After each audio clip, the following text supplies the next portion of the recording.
So hello everyone. This lecture is regarding one of the most important topics in your second year MBBS pharmacology curriculum, and that is drug treatment of bronchial asthma. Okay.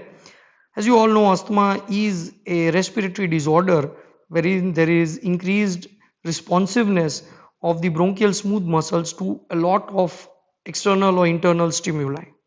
The end result of this is intense bronchoconstriction or bronchospasm and increased secretion of respiratory mucus. Then there is other pathological changes. So symptomatically what the patient feel is shortness of breath, okay, and wheezing type of respiration.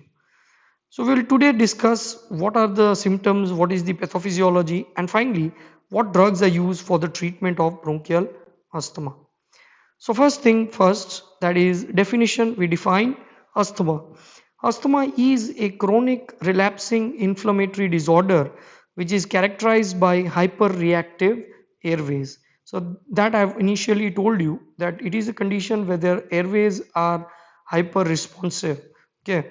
So whenever there is an episode, there is reversible bronchoconstriction owing to increased responsiveness of the tracheobronchial tree to a variety of stimuli, also known as triggers. The term asthma literally means to stay awake in order to breathe. That is, a person has to make effort to breathe. Clinical features include dyspnea, that is difficulty in breathing, coughing, chest tightness, wheezing, and rhonchi. So when you examine the patient, you feel that the breathing is associated with a whistling sound, and when you auscultate the patient, that is when you put a stethoscope on the patient's chest, you can classically hear the whistled respiration and whistles on inspiration. That is give away that patient is suffering from intense bronchospasm. Symptoms may be worse at night, and the patient typically awakes in the middle of the night and during early morning hours. So, what are the pathological findings? Inflammation of the bronchial tree. This is the single most common pathological finding in the airways of an individual who is suffering from bronchial asthma. So, there is inflammatory infiltrate in the wall, there is edema of the respiratory mucosa, and a lot of mucus secretion which plugs or which blocks the small airways.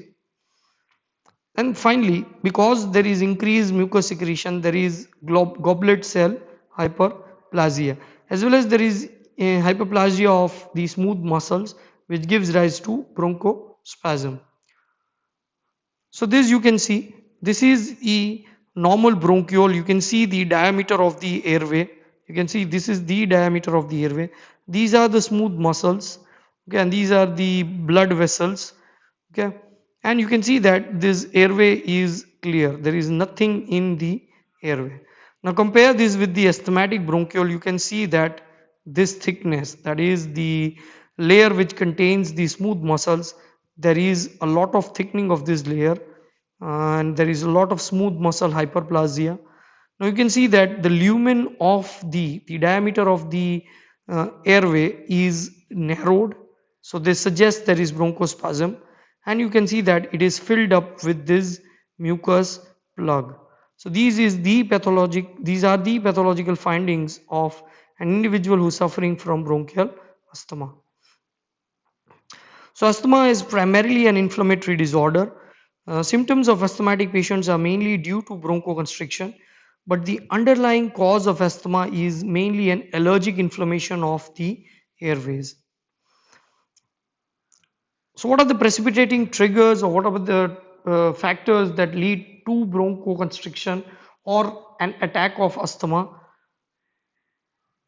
Allergens. It could be dietary, it could be from the environment, pollutants, pollens, etc. All these things can act, cigarette smoke, they can act as a trigger for bronchial asthma. Infections, irritants, exercise, and exposure to cold. So all these, any of these could act as a trigger in an individual patient. So what happens is when the patient is exposed to precipitating factors, the the antibodies which are bound to the mast cells and the IgE antibodies, they bind to the mast cells, degranulation leading to degranulation and degranulation leads to secretion of lot of inflammatory mediators from these mast cells, which mediators, now the mediators leads to bronchoconstriction and increase secretion from the respiratory cells. The mediators include leukotrienes like LTC4D4, platelet activating factor, histamine, and certain proteolytic enzymes. Now, all these together give rise to inflammation of these respiratory passages. Inflammation, precipitating factors or triggers, they lead to inflammation, which leads to release of mediators, which leads to bronchoconstriction, coughing, and hypersecretion of respiratory mucus.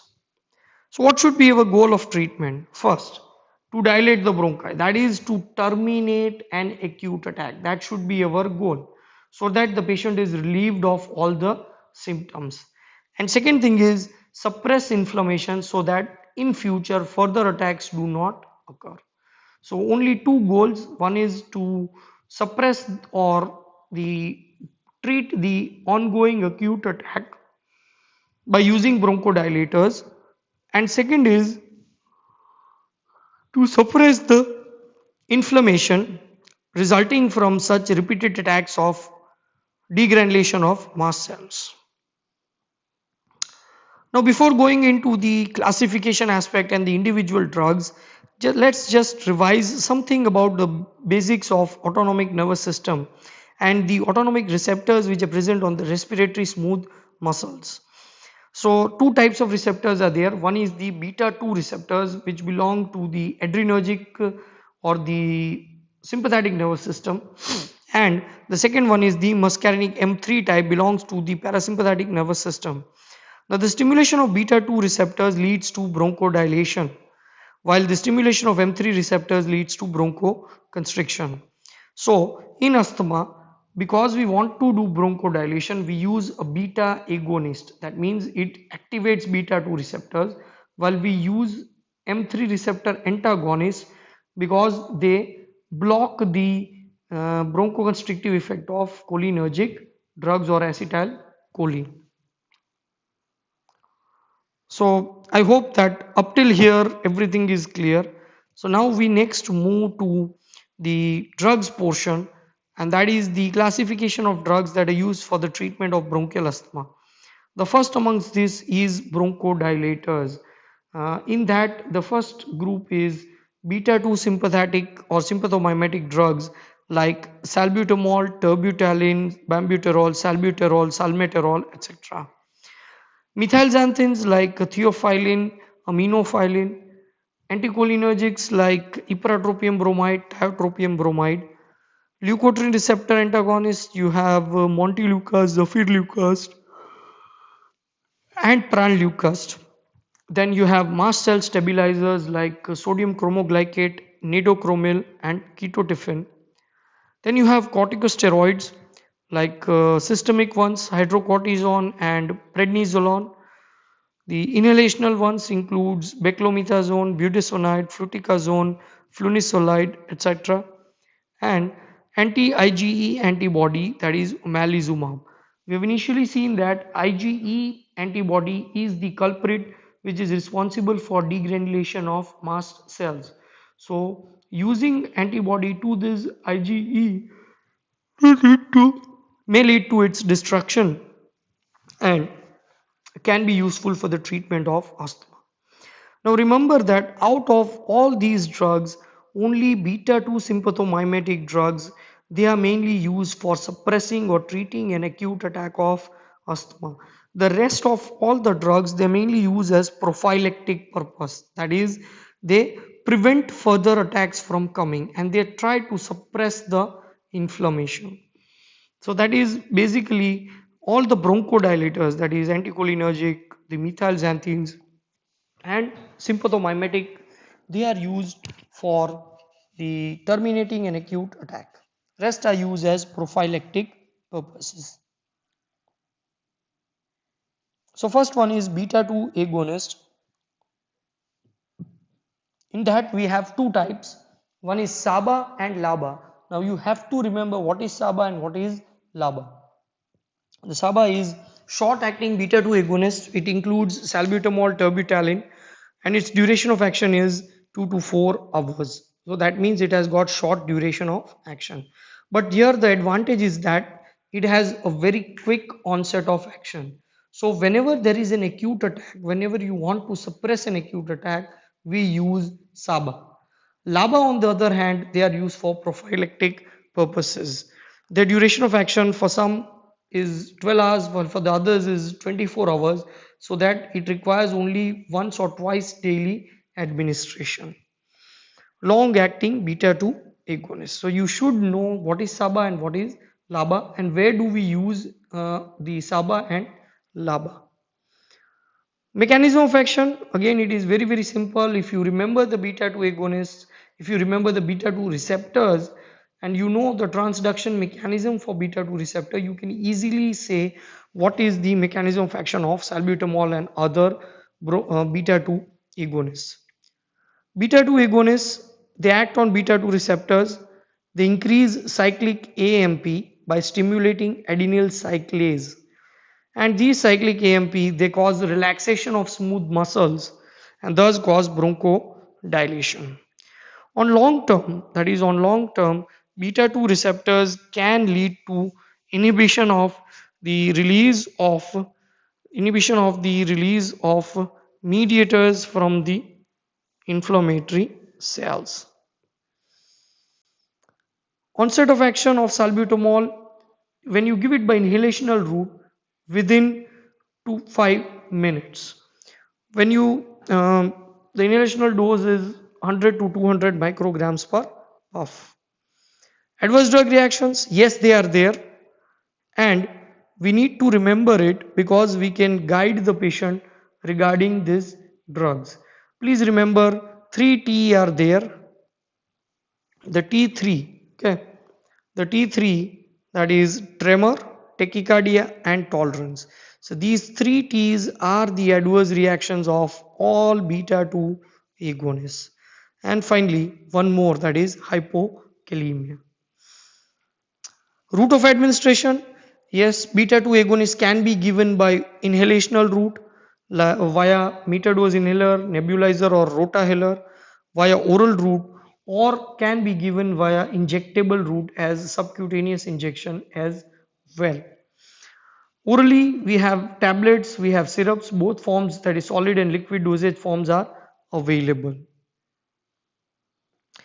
Next group is anticholinergic drugs.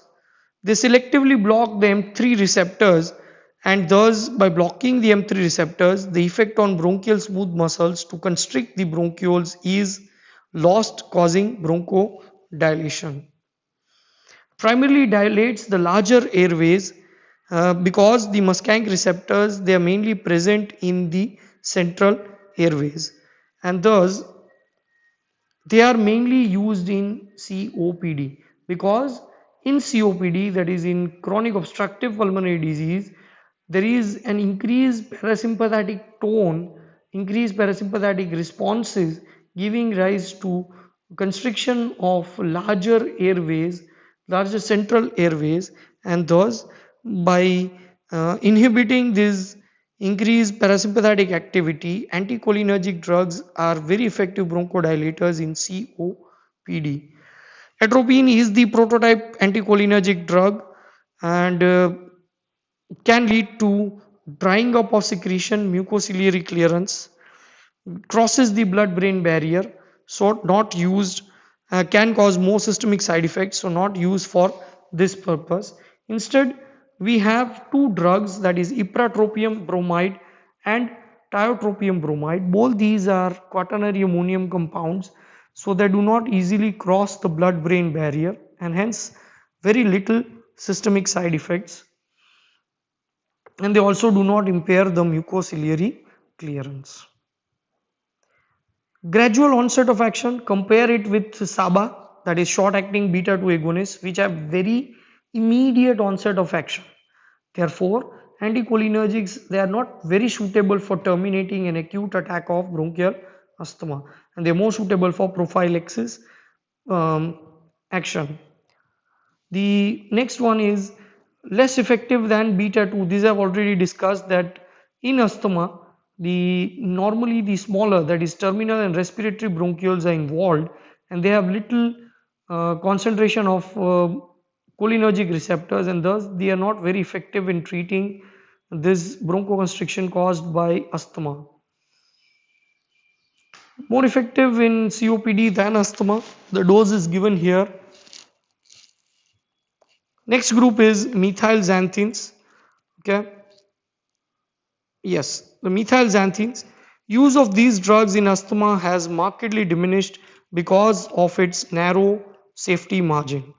Also, methylxanthines have to be given in if it is an emergency by IV route, or if it is an OPD basis by oral route only. That means it cannot be given by inhalational route, and thus there will be systemic side effects of this group of drugs. Hence, they have got a narrow safety margin. Three mechanisms by which methylxanthines act. They include, the first and foremost is inhibition of phosphodiesterase enzyme, which indirectly causes increase in cyclic AMP levels. Second one is blockade of adenosine receptors, which causes bronchodilation. And finally, it increases the release of calcium from the sarcoplasmic reticulum in the skeletal and cardiac muscles. Thus, it stimulates the muscle contraction as well as cardiac activity, is that is heart is stimulated. ATP, by the action of adenyl cyclase, gives rise to cyclic AMP, which is broken down by the enzyme phosphodiesterase. So ATP to cyclic AMP by adenyl cyclase enzyme. This cyclic AMP is immediately degraded to 5-AMP by phosphodiesterase enzyme. Now, if any of the drug which inhibits this phosphodiesterase enzyme increases the concentration of cyclic AMP, which in turn causes bronchodilation. Yes, so I hope this figure is clear. It clearly shows where do methylxanthines act and how does SABA and LABA act. Yes, okay. So moving on, actions, and what are the pharmacological actions of methylxanthines? In the CNS, it causes stimulation, restlessness, insomnia, and excitement. In the CNS, it has got variable action. In the CVS, it's got variable action, that is, it can directly stimulate the heart, vasomotor center stimulation, vagal stimulation, and direct vasodilation is also being noted. Smooth muscles, it increases the it causes relaxation of all smooth muscles, leading to bronchodilation. Renal, mild diuresis is seen. Mast cells and inflammatory mediators decrease the release of these mediators. Adverse drug reactions, many. Because of these adverse effects, they are narrow therapeutic index drugs, and hence they are not very useful nowadays in treatment of asthma. Narrow margin of safety, CNS, you have restlessness, insomnia, headache, tremors, convulsions, etc. In the CVS, there will be tachycardia, palpitation, hypotension, arrhythmias. In the GI tract, there will be nausea and vomiting. So both majority of the methylxanthines, they are metabolized by the hepatic CYP3A4 enzyme. Now, any of the compound or drug which modifies the CYP3A4 activity can modify the metabolism of this group of drugs. Now, broadly, the drugs, they are classified into those that increase the metabolism, that is, they act as enzyme inducers of CYP3A4, and those drugs that act as inhibitors of CYP3A4. So enzyme inducers, or these drugs and substances that increase CYP3A4 activity include smoking, phenytoin, rifampicin, phenobarbital, etc. Now these drugs, when given along with methylxanthine, can decrease the effectiveness of methylxanthine by increasing its metabolism. On the other hand, enzyme inhibitors like cimetidine, ciprofloxacin, allopurinol, erythromycin, etc., they can inhibit the metabolism of methylxanthines and thus can lead to toxicity of these drugs. Where do we use them? So they are used as an adjuvant drug, especially in nocturnal asthma, where and IV aminophylline or IV methylxanthines can be used for the treatment of status asthmaticus or persistent severe asthma. Next group is mast cell stabilizers. Okay, how do they act? They stabilize the mast cell membrane and thus they inhibit degranulation of mast cells. Now they have no direct effect on the bronchial smooth muscles and thus they are not effective in terminating an acute attack of asthma. They are not bronchodilators. Please remember this. The sodium bromoglycate is given by topical route while ketotifen is given by oral route. Uses in seasonal bronchial asthma or in bronchial asthma of allergic origin, in allergic rhinitis and in allergic conjunctivitis. For allergic rhinitis, it is used as a nasal spray. Leukotriene receptor antagonists, we have leukotrienes like LTC4, LTD4. These act on cysteine leukotriene receptors and these cysteine leukotriene receptors when activated produces bronchoconstriction, hypersecretion, mucosal edema and hyperreactivity. We have drugs like montelukast and zafirlukast. Both these drugs they act on these receptors, they block them and do not allow them to produce these symptoms which result in inflammation of the bronchial tree in bronchial asthma. Montelukast, zafirlukast by inhibiting these receptors, they reduce bronchial inflammation, they reduce hypersensitivity, and they reduce bronchodilation. Leukotriene receptor antagonists, they have delayed onset of action and thus they are suitable for prophylactic use. They are not used for terminating an acute attack. Indications: mild to moderate asthma as an adjuvant to inhaled corticosteroids. Severe asthma may reduce the requirement of steroids along with corticosteroids and can be used in treatment of allergic rhinitis and allergic conjunctivitis. Yes, these are available as tablet formulations. Last group is glucocorticoids and these are the very important group of drugs that are used in the treatment of bronchial asthma. They are not bronchodilators, but what they do is they have a very strong anti-inflammatory effect and mm, thus they afford complete and sustained symptomatic relief than bronchodilators. They improve airflow, they reduce frequency of acute attacks and they decrease disease progression. Thus, glucocorticoids they are the mainstay of treatment for bronchial asthma. One of the first line drugs for the treatment of bronchial asthma. Now, the corticosteroids, there are two types, the systemic steroids and inhalational steroids. For bronchial asthma, as far as possible, always use inhaled corticosteroids because inhaled corticosteroids, they achieve very little systemic concentration and thus they have minimal systemic side effects. The systemic side effects are many.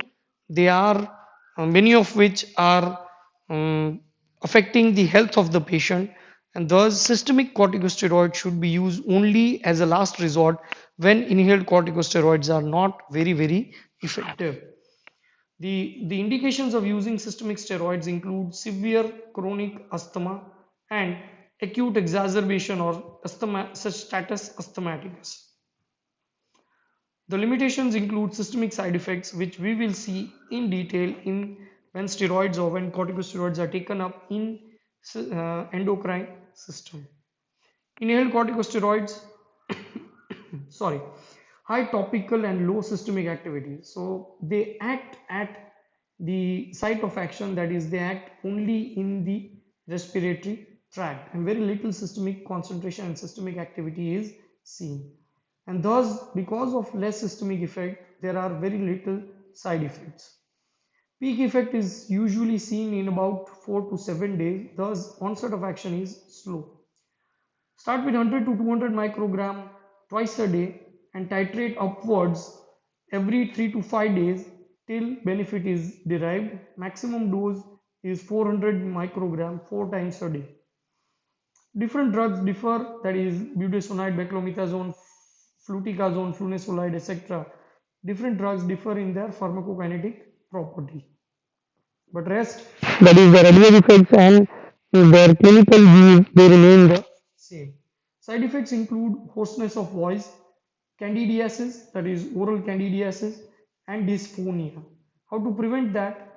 After every inhaled corticosteroid dose, patient should gargle either using plain water or using a mouthwash. Anti-IgE antibody, it binds to the IgE antibodies and thus render them ineffective for activating mast cells and other inflammatory cells. They are used only in refractory cases. They are very costly. So last part is how to treat asthma. That is stepwise therapy of treating asthma using the above mentioned drugs and combinations of them. So step up and step down approach is used. So first category is mild intermittent asthma, where asthmatic attacks usually are there for less than 3 in number every week. Okay, such individuals are to be treated only when symptoms are there, that is when attack is there, and that too using a SABA on as and when required basis. Okay, so if the patient is well controlled with as and when required SABA, then nothing needs to be done for them. Now, if the disease progresses or if the patient presents with mild occasional attack, that is more than 3 per week, okay, in such patients, in addition to terminating acute attack with SABA, we give inhaled corticosteroid in low dose, ICS low dose. Okay, this is step 2. If the patient is maintained at step 2, then continue with treatment, and after some duration of treatment, if possible, try and remove the inhaled or try and taper the dose of inhaled corticosteroid. Okay. Now, if the disease progresses further, or if the patient presents with moderate persistent asthma, that is greater than one attack per day, okay, every day one attack is there. In such cases, what we do is that we increase the dose of inhaled corticosteroid, that is, we use low dose ICS. Along with that, we add a LABA, okay, long acting beta 2 agonist, and SABA is to be kept for treating an acute attack, while the ICS and LABA is kept for prophylactic purposes. This is step 3. Next step is severe persistent or continuous symptoms limiting physical activity of the patient. Here what we do is we give ICS in high dose and LABA, again we increase the dose of LABA. This is step 4. And finally, very severe persistent and not controlled frequently requires emergency care. That is, what we do here is, along with LABA and ICS high dose, we add a oral glucocorticoid. This is step 5.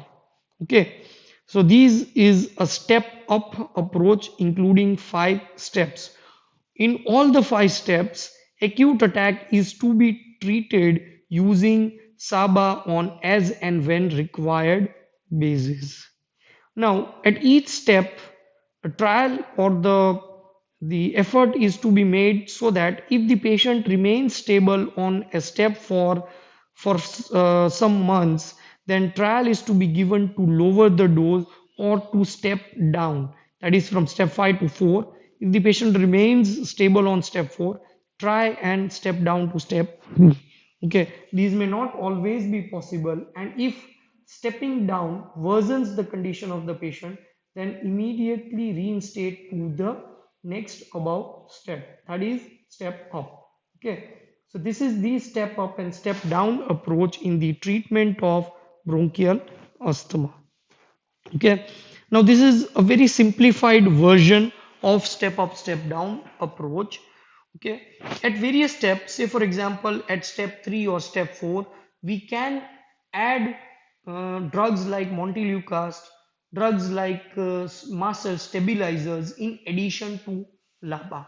Okay, but LABA and ICS are mainly preferred, the reason being both can be given by inhalational route, and many fixed dose combinations of the individual's compound containing in a single meter dose inhaler are also available, thus improving compliance of the patient.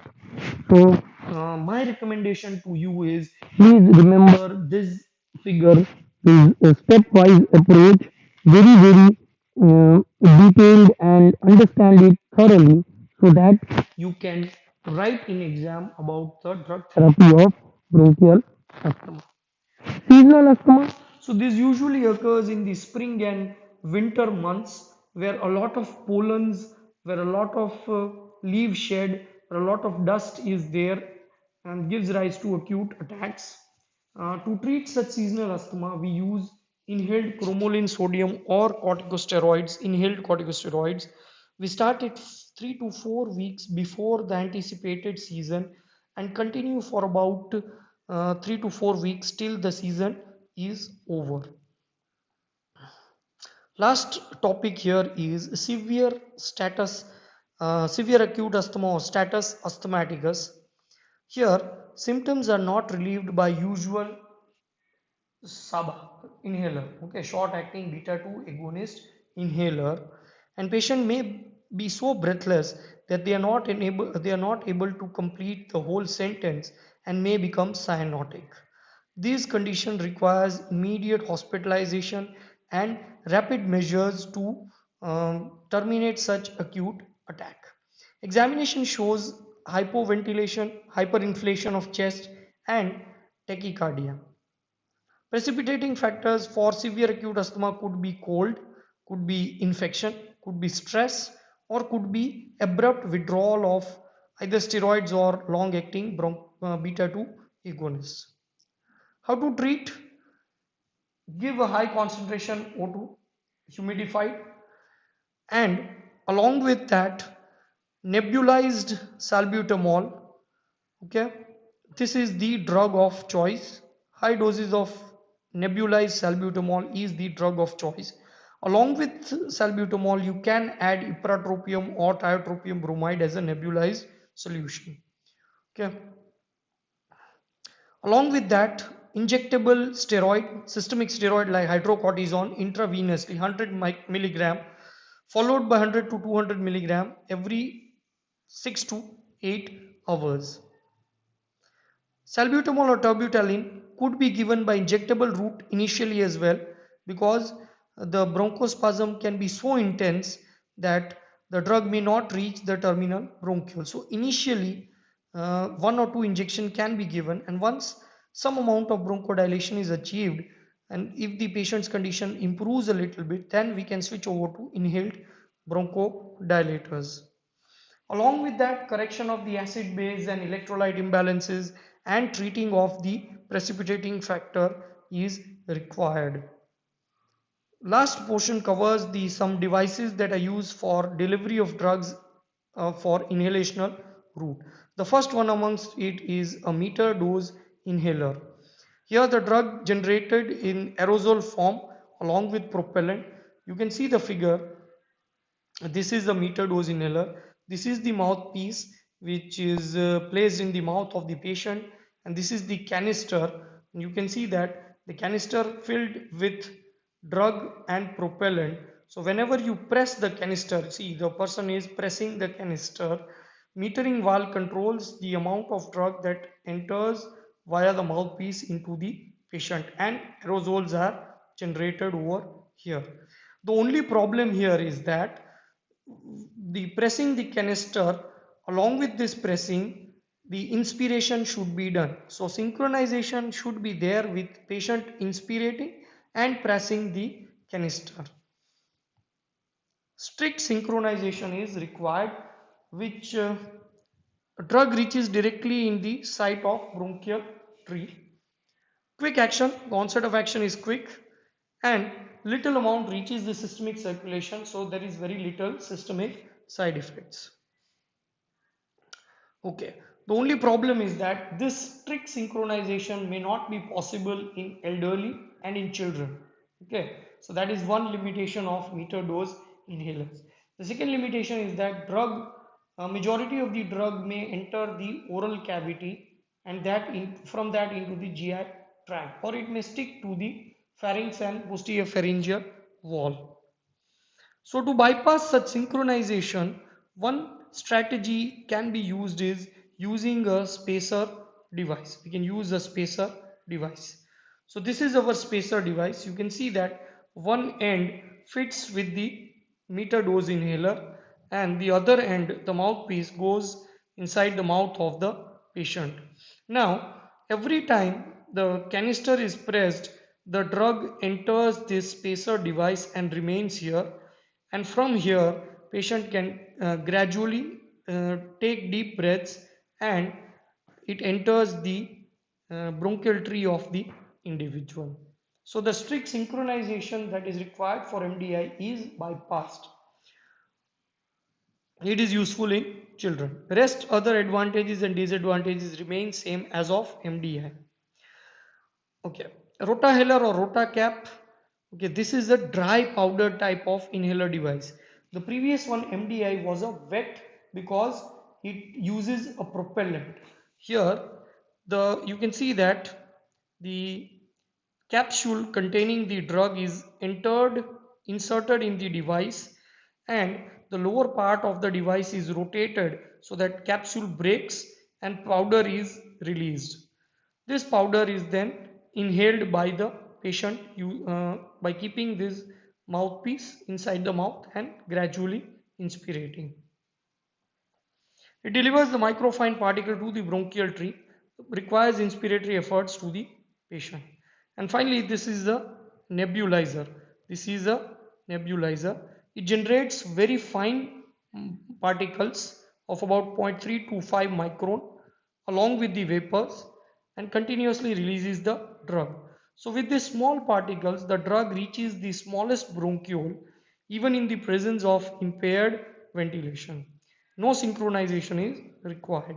So nebulizer is preferred for any age group and particularly used in emergency and hospitalized patients. The only disadvantage is that it is difficult to provide nebulizer at home, okay, and it is costly. So with that, we complete the drug therapy of bronchial asthma. If you have any questions, you can post them in the group that we have made, WhatsApp group, and I'll be glad to answer them. Thank you for your patience.